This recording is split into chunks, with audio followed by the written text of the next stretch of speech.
Eh bien, Florentino Pérez a décidé de déclarer une grande guerre au FC Barcelone en relançant l'affaire Negreira et critique le club, dénonce aussi l'influence des arbitres et des institutions. Laporta, lui, autre, est sur la sellette après ses explications sur la facture controversée. Antiflick et le président du Rayo Vallecano réagissent sur l'arbitrage et la VAR, tandis que Mbappé remporte son procès contre le PSG. Voilà les sujets qui font vibrer la presse espagnole. Eh bien, pour commencer, Florentino Pérez, le président du Real Madrid, a profité de son discours de Noël pour remettre sur le devant de la scène l'affaire Negreira et dénoncer l'implication présumée du FC Barcelone, des arbitres et de certaines institutions du football espagnol. Selon lui, des paiements pour des rapports techniques d'arbitres auraient pu influencer la compétition, allant jusqu'à impacter la relégation de certains clubs. Les récentes décisions arbitrales, notamment concernant Vinicius Junior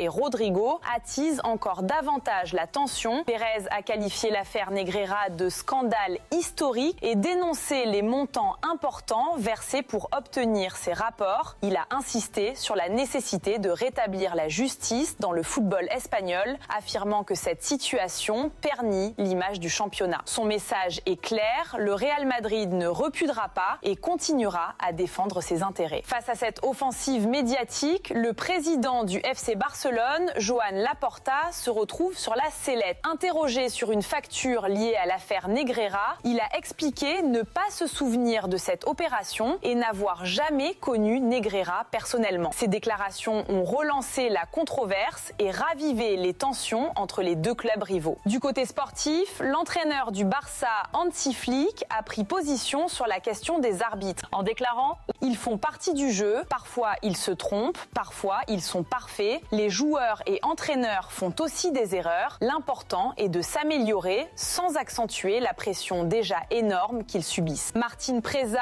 président du Rayo Vallecano, a également donné son avis sur l'impact des décisions arbitrales. Selon lui, certaines actions ont été favorables, défavorables aux équipes et la VAR n'a pas toujours été cohérente, soulignant un manque de régularité. Xabi Alonso est également sorti du silence. Il affirme être totalement aligné avec la position du club et de son président. Selon lui, la priorité est que toute la vérité éclate pour le bien du football. Il estime qu'il faut revenir sur les faits du passé, les analyser en profondeur et surtout assumer les responsabilités. Il souligne enfin qu'à l'étranger, l'absence de sanctions surprend énormément. L'AESAF, l'association espagnole des arbitres, a réaffirmé l'indépendance de la profession et appelé au respect de tous les acteurs du football, demandant d'éviter toute tension supplémentaire